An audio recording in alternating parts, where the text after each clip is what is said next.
دایک زۆر خۆشە.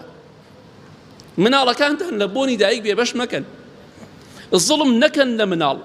ئەو مناڵە پێویستی بەوەیە 2 ساڵ شیری دایکی بخوا، نەک بچی لە وولادەکە لێی بسێنیتەوە. ئەوە ئیسلامە. واز لە عورف و عادەتێک بهێنن کە بۆ جەهەنمتان دەبات، کە بۆ غەزەب و تووڕەی خواتان دەبات. ئێمە مسڵمانین بەوەی کە شوێنی دینی خوا بکەوین. کافرەکان لە قورئانە باس کراوە، هەر دار و باو باپیرمان وای نەکردەوە، ئێمەش وا ناکەین. ئێدە نابێ مسڵمانیش بەو شێوەیە بێت. ئەوەندە زوڵمەکە گەورە بووە لە وولادە 34 وەفدی بۆ ئەنێرن لە یەک جا بوونەتەوە، مناڵەکە بوو 100 پێچنەوە بێنن تەواو نابێ دایک ببینێ. وەڵڵا ئافرەت هەبوو لە وولادە، سوێن بەخوا چاویان بەستۆتەوە هەتا مناڵەکەیان بردووە. جا تۆ لە تۆ زاڵمتر و بێویژدانتر هەیە؟ ئەترسم خۆت بە عاقڵ بزانی، خوای گەورە ئەو عەقڵەی تۆ بە هیچ کەسێک نەدا. ئەوەندە زاڵم بی مناڵەکە با نەبینێ، هەر لە سستەرەکەی ئەسێنێ یەکسەر ئەیباتەوە. ئەمە ئیسلامە؟ حاشا گەر ئیسلام شتی وای تیا بێ. وەڵڵا ئەمە تەنها زڵم و ستەم و بێویژدان و بێڕەحمی و بێوەفایی نەبێ، یەک شتێکی تریان نییە. ڕۆژێک بوو لەگەڵ ماڵە دەست یەکتریان ماچ کرد. تۆزە پیاوەتی کووە وەلا تەنسەو الفەضڵ بەینەکم. خوای گەورە دەفەرمێ ئێوە چاکەتان لەگەڵ یەکتریا کردووە لەبیرتان نەچێ. ڕۆژێک بوو دەستی ئەو ماڵت ماچ کرد، کچ لیان سند. ئێستا گەشتۆتە زڵمەکە، گەشتۆتە حەدێکی ئاوا. مناڵ چەندەها جار ئافرەت گوێمان لێوە بۆمانی باس کردووە بە گریانەوە، ئەڵێ وەڵڵاهی لە وولادە مناڵەکان لێم سند.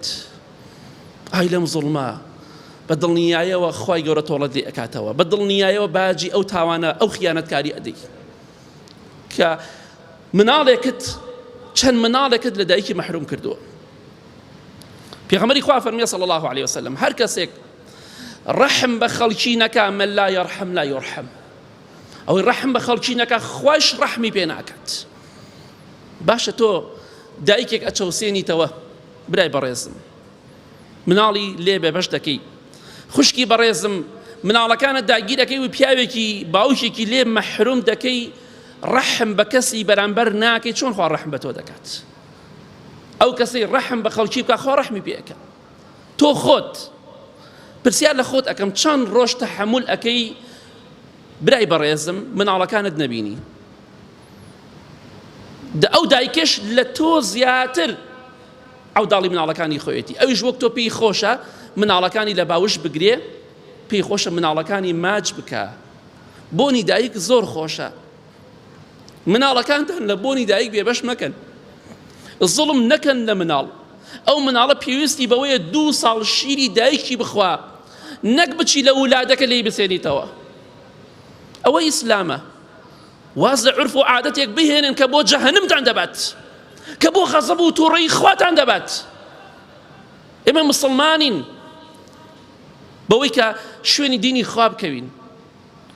کافرەکان لە قورئانە باس کراوە، هەر دار و باو باپیرمان وای نەکردەوە، ئێمەش وا ناکەین. ئێدە نابێ مسڵمانیش بەو شێوەیە بێت. باو باپیرمان بەخواشتی وای نەوتووە، ئێمەش نایڵین.